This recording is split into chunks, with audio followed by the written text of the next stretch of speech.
friends बरायबाय बडा जब info YouTube channel आशा खालामो गासैबो मोजां दङ दा जों बेयाव मोननै आपडेट लाबोदों बेनो जाबाय सीएम नि आत्मनिर्भर योजना बेनि राङारि अनसुंथाइ जोबोर बुरजा 2 लाखनिफ्राय 5 लाखसिम नोंथांमोना मोनगोन लोगोसे एसएचजी ग्रुपआव एबा सेल्फ ग्रुपआव जायफ्रानोखि दङ नोंथांमोना 10,000 निफ्राय 35,000 एबा 25,000 नि सायाव बोरै मोनगोन माबादि मोनगोन आरो लोगोसे मा खालामनांगौ माबादि क्राइटेरिया दङ जों बेखौहाय नोंथांमोनजों शेयार खालामगोन सो बेखायनो बडा जब इनफो यूट्यूब चैनलाव जायफ्रा गोदान साबस्क्राइब खालाम जायफ्रा सरकारनि राङारि अनसुंथाइनि भिडिअ नायनो मोजां मोनो हानायसेबां लाइक खालाम कमेन्ट्स खालाम आरो शेयार खालामना हो जाहाथे बयबो मिथियो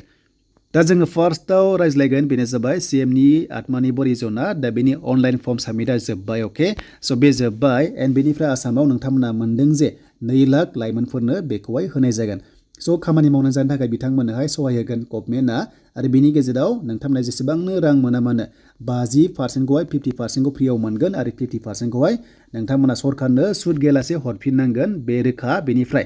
जायनिखि ग्रुपआव दङ नोंथांमोनाबो सुद गैयालासेनो हरफिननांगोन खायसेखौहाय दा बोरै हरनांगोन जों बेखौ डिसकास खालामगासिनो दङ दा आसामाव हमना ला 2,29,000 145 रेजिस्टार खालामदों नाथाय बेनि गेजेराव खायसेया स्टुडेन्टस दङ आरो खायसेया बैसोबो जायाखै दा बेयाव आसामा होगोन 2 लाखनो नालाय बेखायनो जायफ्रा फर्म फाइनाल साबमिट खालामदों नोंथांमोना मोननायनि चान्सआ दंखायो स' नोंथांमोना 100% सेलेक्ट जानायनि चान्सआ दङ आरो जुदि नोंथाङा सेलेक्ट जामारोबा नोंथांमोना मा खालामनांगोन 1 दान ओके 1 मान्थ नोंथाङा ट्रेनिंखौ होनांगोन स' ट्रेनिं लाथारनांगोन खामानि मावनोबा ट्रेनिं नांगौ जायो ट्रेनिं मोनबासो फार्मिंखौहाय बा फार्मखौहाय बा खामानिखौ बोरै मावनांगौ दैदेननांगौ बेखौहाय नोंथांमोना इजियाव हागोन आरो जेब्ला ट्रेनिं लायो अब्ला जोबोर मोजां नोंथांमोना 10,000 बेथनबो नोंथांमोना हाजिराबो मोनगोन ट्रेनिं लानायाव 1 दानावहाय स' बे क्लियार जाबाय दानिया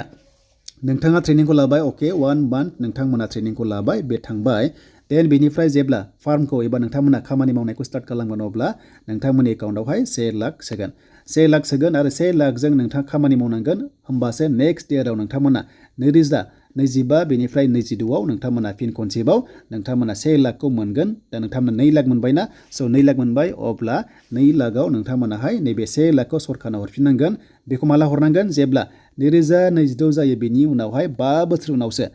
बोसोर उनावसो नोंथांमोना सरकारनोहाय गारि फाइनान्स बादि हमना ला दानफायाव हमना ला 2500 एबा 2500 नोंथांमोना बिदि हरनांगोन किस्ति वाइसआवहाय जेब्ला नोङो साक्सेस जागोन अब्ला नोंथांमोना हरनांगोन नाथाय रांखौ मोननानै गुबुन खामानियाव बाहायलाबायोबा साक्सेस जायाबा नोंथांमोना जेरैखि जाया रांखौ हरनांगोन दा बेखायनो गभर्नमेन्टआ बैसोनि सिमाखौहाय 22 निफ्राय 43 बोसोरसिम जोंनि एसटिआव खालामदों जाहाथे बयबो मोजाङै खामानि मावना लानो हायो जुदि माइनरफोरनो होयोबा उन्दैफोरनो होयोबा जाहाथे फैसाखौ लानानै मिसइउज खालामा बिनि थाखायनो बैसोखौ बारायना होदों स' बे क्लियार जाबाय नोंथांमोना दा बुजिबाय गभर्नमेन्टनिफ्राय 50% नोंथांमोनाहाय हरनांगोन आरो 50% खौ नोंथांनाव बियो थागोन स' बे क्लियार जाबाय दानि फैबाय नोंथांमोननि एसएचजि जायनाखि नोंथांमोना सेल्फ हेल्प ग्रुपआवहाय दङ ओके स' नोंथांमोना गासै 35,000 रांखौहाय मोनगोन स' बिनि गेजेराव नोंथांमोना मा खालामनांगोन 12,500 खौहाय सरकारनो बेंकआव हरफिननांगोन स' बेंकआव नोंथांमोना 12,500 खौ हरफिननांगोन दा गोरलै बाथ्राया ओरै जायफ्रा नोंथांमोना फर्म साबमिट खालामगोन एबा नोंथांमोना सेल्फ हेल्प ग्रुपआव गोनांफ्रा मेम्बारफ्रा मोनगोन नालाय सासेयाव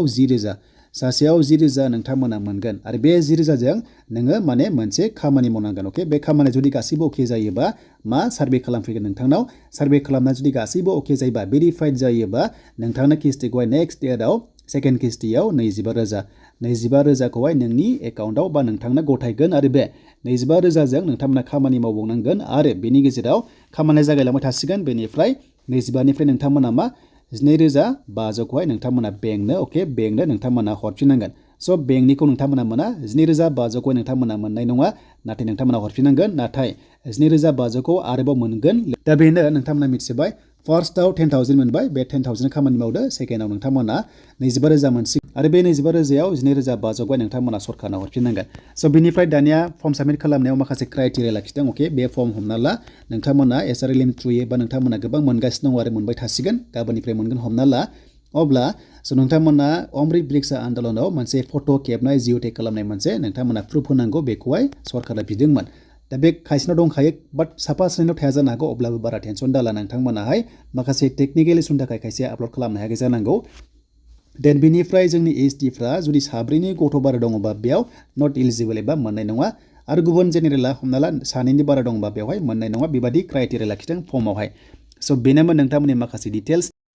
दायो नोंथांमोना अफिसियेल मोनसे गाइडलाइन्स लाबोदों जेराव एसआरएलएमनि थ्रुयै बे फर्मा नोंथांमोना साबमिट खालामनांगौ बेखौथ' मिथिखाबाय आरो बे स्किमनि नामखौ लाखिदों मुख्यमन्त्री महिला उद्यमित्व अभियान होनना बुंदों दा सुंद'यै MMUA होनना बुङो दा बे स्किमाव गासै नोंथांमोना मिथिगौ जे लाख माखासे ग्रुप दङ बिथांमोननोहाय होनाय जागोन थ' जायनि न'खराव नोंथांमोना इनकामा हमना ला 1 लाखनि गाहायाव दङ एबा 1 लाखसिम बिथांमोननि ग्रुपनो मेम्बारनो होनाय जागोन बेखौ बुंदोंमोन एन्ड बेनिफ्राय नोंथांमोना एसआरएलएमनि थ्रुयै पन्सायत एबा BCDC वाइसआवहाय नोंथांमोना बेबायदि सिस्टेमाव मोनगोन बेखौथ' मिथिखाबाय देन बेनिफ्राय आसामाव बेसेबां होगोन बे स्किमावहाय स' आसामाव गासै टारगेट लादों 39 लाख ग्रुपनोहाय बेयाव होनाय जागोन अके 39 लाख मेम्बार्सफोरनो ग्रुपनोहाय बेयाव होनाय जागोन जेरावनोखि फार्स्टआव नोंथांमोना मोनदों जे 39 लाख मेम्बार्सनि जायनोखि दङ नाम दङ बिथांमोना रेजिस्टार गोनांफोरा बे रांखौ मोनगोन साफायाव 10,000 एन्ड बेनिफ्राय बे 10,000 जोंहाय खामानि मावोबा नेक्स्ट लेभेलाव 25,000 मोनगोन दा बेबादिनो 25,000निफ्राय नोंथांमोना 12,500खौहाय बेंकनो हरफिननांगोन नाथाय बाखिखौ गासैबो मोनजोबगोन दा गभर्नमेन्टआ गासै आइजोफोरखौ नायगासिनो दङ दा बिथांनि सरकारनि CMनि सरकारा